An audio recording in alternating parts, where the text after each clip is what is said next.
$7 trillion.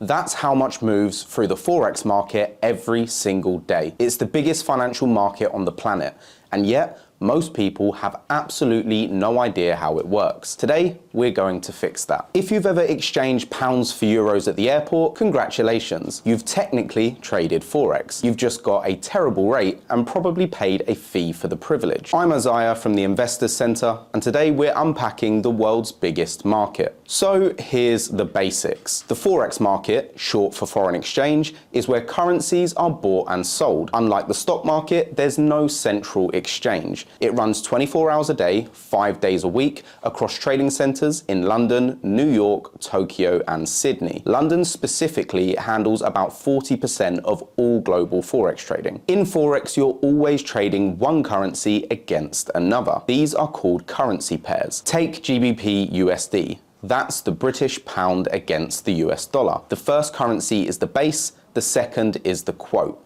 If GBP USD is trading at 1.25, that means £1 buys you $1.25. If you think the pound will strengthen against the dollar, you buy. If you think it will weaken, you sell. Simple as that, at least in theory.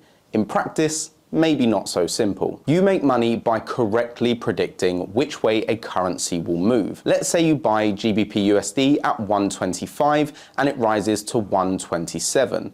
You've made 2 cents per pound traded. That doesn't sound like much, but here's where it gets interesting. Most Forex traders don't buy the currencies outright. They utilize CFDs or spread betting. More on this in a minute. This allows you to use leverage, which lets you control a much larger position with a smaller amount of money. And that can multiply your profits significantly, but it can also multiply your losses, which brings us to the bit most YouTube videos conveniently skip over. Leverage is essentially borrowed trading power.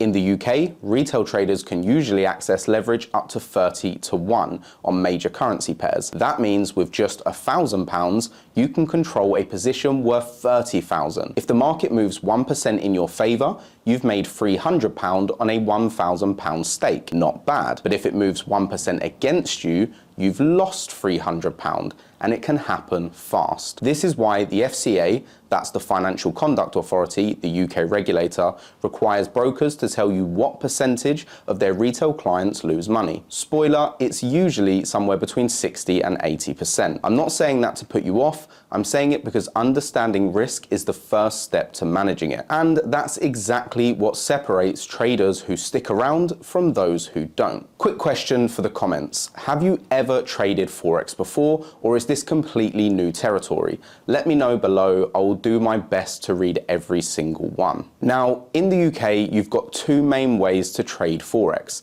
CFDs and spread betting. CFD stands for contract for difference. You're trading a contract that mirrors the price movement of a currency pair. Spread betting works similarly, but the one big difference: in the UK, profits from spread betting are currently tax-free, no capital gains tax, which is obviously a great proposition. We will be creating a full breakdown of the difference between CFDs and spread betting in the future, so be sure to hit that sub button so you don't miss it. But for now, just know that both let you trade Forex without ever owning the actual currencies. Let's be honest. Yes, Forex trading carries significant risk, especially with leverage involved. You can lose more than you initially put in if you're not careful. But risk isn't necessarily the same as gambling. Gambling is down to pure chance. Trading, however, done properly, involves analysis, strategy, and risk management. The problem is most beginners skip straight to the trading part without learning the management part. We would advise you don't be that person. If you want to dive deeper into the world of trading, we have many comprehensive guides, breakdowns, and comparisons on our website, including which platforms actually make sense for less experienced UK traders. I've put the links down in the description, along with some exclusive offers from FCA-regulated brokers we've personally vetted. So if you're thinking about giving this a go,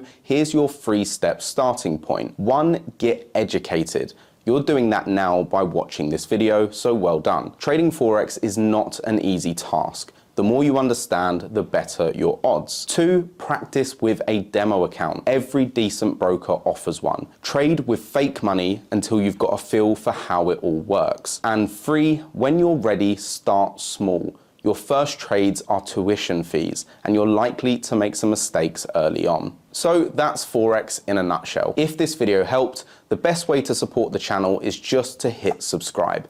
It's free, takes half a second, and means you won't miss out on the next one. Speaking of which, if there are other trading concepts you still don't understand, let us know in the comments so we can address them in future videos, and I'll see you in the next one.